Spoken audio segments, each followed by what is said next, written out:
কোনো রকম রোদের দেওয়ার ঝামেলা ছাড়াই যদি একদিনের মধ্যে একটি উপকরণ দিয়ে এত সুন্দর কুরকুরে তৈরি করা যায় ঘরে, তাহলে তো কোনো কথাই হয় না। দেখতেই পাচ্ছেন কতটা একদম ডবল হয়ে ফুলছে আর কত সুন্দর একদম ক্রিস্পি ক্রিস্পি হচ্ছে। তো এই ধরনের কুরকুরে বা কড়াই ঘরে তৈরি করা কোনো ব্যাপারে নয়, যে শুধুমাত্র একটা উপকরণ থাকলেই কিন্তু হয়ে যাবে আর খুব তাড়াতাড়ি শুকিয়েও যায় আর একদম ক্রিস্পি হয়, আওয়াজটা শুনলেই বুঝতে পারছেন।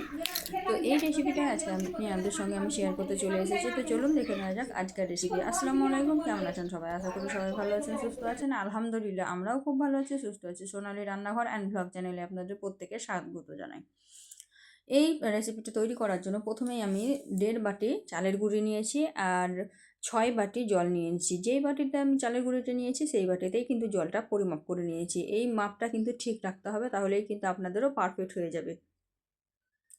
তারপরে এটা কিন্তু কোনো রকম চুলো না জ্বালিয়েই কিন্তু এটাকে ভালোভাবে মিক্সড করে নিতে হবে জলের সঙ্গে। তারপরে আমি পরিমাণ মতো লবণ দিয়ে দিলাম আর দিয়ে দিলাম জোয়ান। আপনারা কিন্তু এখানে কালো জিরাও দিতে পারেন, জোয়ান দিলে কিন্তু স্বাদটা খুব সুন্দর হয়।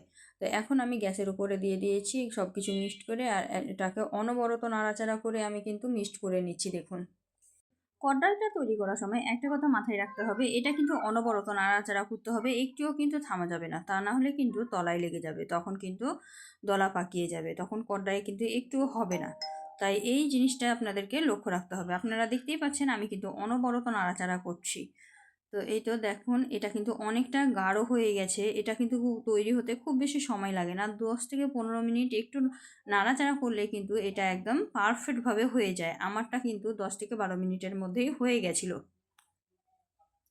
আর অবশ্যই এটা কিন্তু লো টু মিডিয়াম আঁচে রাখবেন, এটা খুব হাই আঁচে রাখবেন না। তা নাহলে চালের গুঁড়িটি ভালোভাবে সিদ্ধ হবে না, তখন আবার কড়াইগুলো ফুলবে না বা কুরকুরোগুলো বেশি ফুলবে না। তো এইভাবে যদি করেন তাহলে কিন্তু আপনাদের কড়াইগুলো একদম পারফেক্ট হবে।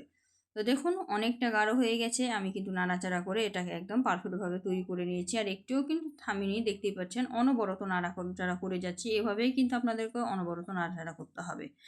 তো আমার কড়াইয়ের জন্য এই ব্যাটারটা তৈরি হতে 12 মিনিট মতো সময় লেগেছিল। আপনাদের চুলোর আঁচ অনুযায়ী বা জল অনুযায়ী লাগতে পারে, জলটা কিন্তু পারফেক্টভাবে মাপ করে দেবেন।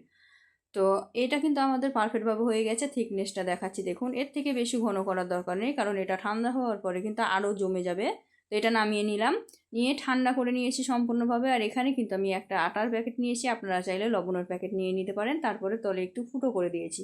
ফুটোটা আপনারা আপনাদের ইচ্ছা অনুযায়ী করবেন, বড় মোটা মোটা করতে চাইলে মোটা মোটা করবেন, আর বড় ছোট ছোট করতে চাইলে একটু মিহি করবেন। তো এখানে দেখতে পাচ্ছেন আমি একটা ক্যারি ব্যাগ নিয়েছি আর এখানে কিন্তু আমি লম্বা লম্বা করে দিয়ে দিচ্ছি, কারণ এগুলো শুকিয়ে যাওয়ার পরে কিন্তু আমি ভেঙে ছোট করে নেব। আর এটাই কিন্তু সবথেকে সহজভাবে দেওয়া হয়, দেখতেই পাচ্ছেন একদম কোনো রকম ঝামেলা হচ্ছে না, একদম স্মুথভাবে দেওয়া হচ্ছে। আর দেখতেও কিন্তু সুন্দর লাগে, খেতেও কিন্তু খুবই দুর্দান্ত হয়। তো একবার হলেও তৈরি করে দেখবেন। তো এইভাবেই কিন্তু আমি সবগুলো একসঙ্গে দিয়ে নিয়েছি। তারপরে কিন্তু আমি এখানে কিছুটা ডিজাইন করে দিচ্ছি, একটু জিলাপি টাইপের। দেখুন এত সুন্দর হয়েছে এটা তৈরি, যে একটু মানে আড়া টাড়া হচ্ছে না, সুন্দরভাবে হয়ে যাচ্ছে, অসুবিধা হচ্ছে না। শুধু প্যাকেটে ভরে এভাবে দিয়ে দিতে পারেন। আপনারা আপনাদের ইচ্ছা অনুযায়ী কিন্তু ডিজাইনগুলো করে নিতে পারেন। তা আমি আমার ইচ্ছা অনুযায়ী ডিজাইনগুলো করে নিয়েছি। আর আমি একটু কালার অ্যাড করেছিলাম, পিঙ্ক কালার। আপনারা চাইলে কিন্তু সাদাই রেখে দিতে পারেন, আবার কালার অ্যাড করেও করতে পারেন। তো দেখতেই পাচ্ছেন সবগুলো কিন্তু আমি দিয়ে দিয়েছি। আর এটা কিন্তু আমি ঘরের মধ্যে ফ্যানের হাওয়াতেই শুকিয়েছিলাম, যেহেতু বাইরে দিলে কিন্তু ধুলো পড়তে পারে বা রোদের বাইরে আমাদের বিড়ালের খুব অত্যাচার আছে, তো তার জন্য আমি বাইরে দিইনি। আপনারা চাইলে বাইরে যদি দেন তাহলে কিন্তু একদিনেই শুকিয়ে যাবে। আমি যেহেতু ফ্যানের হাওয়ায় দিয়েছিলাম, তো 2 দিন সময় লেগেছিলো, 2 দিনে একদম সুন্দরভাবে শুকিয়ে গেছিলো।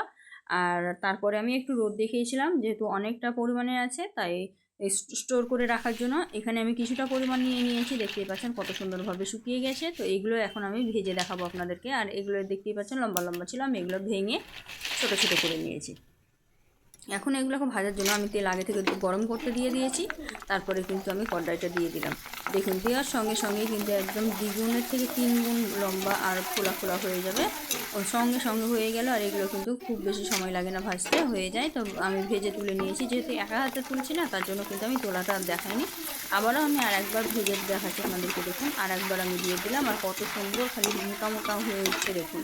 আর এগুলো কতটা ক্রিস্পি হয়েছিল সেটাও আপনাদেরকে দেখাচ্ছি, কিন্তু আওয়াজটা শুনেই বুঝতে পারবেন যে এটা কতটা ক্রিস্পি হয়েছিল। দেখুন, আর এগুলো কিন্তু মুখে দিলেই মিলিয়ে যায় আর খেতে কিন্তু দুর্দান্ত লাগে, আর বাচ্চারা তো খুবই পছন্দ করে। এই তো দেখিয়ে দিলাম ভেঙে যে কেমন হয়েছিল। তো আজকের ভিডিওটা কেমন লাগলো একটু কমেন্টে জানাবেন। আর যে সকল নতুন বন্ধুগুলো আসছেন প্রত্যেকে কিন্তু আমার চ্যানেলটিকে সাবস্ক্রাইব করে পাশে থেকে যাবেন। আর ভিডিওটি যদি ভালো লাগে থাকে অবশ্যই লাইক শেয়ার কমেন্ট করতে ভুলবেন না। আর এই ধরনেরই আরও নিত্য নতুন রেসিপি পাওয়ার জন্য আমার চ্যানেলটিকে সাবস্ক্রাইবও করে দেবেন, পাশে থাকা বেল আইকনটিকে প্রেস করে দেবেন সবার আগে নোটিফিকেশন পাওয়ার জন্য। তো আজকের ভিডিওটা এই পর্যন্ত, দেখা হবে এই ধরনেরই আরও নিত্য নতুন রেসিপি নিয়ে পরবর্তী ভিডিওতে। তো ততক্ষণ সবাই ভালো থাকবেন, সুস্থ থাকবেন। আর এখন রমজান মাস চলছে, সবাই সবার জন্য দোয়া করবেন। খোদা হাফিজ।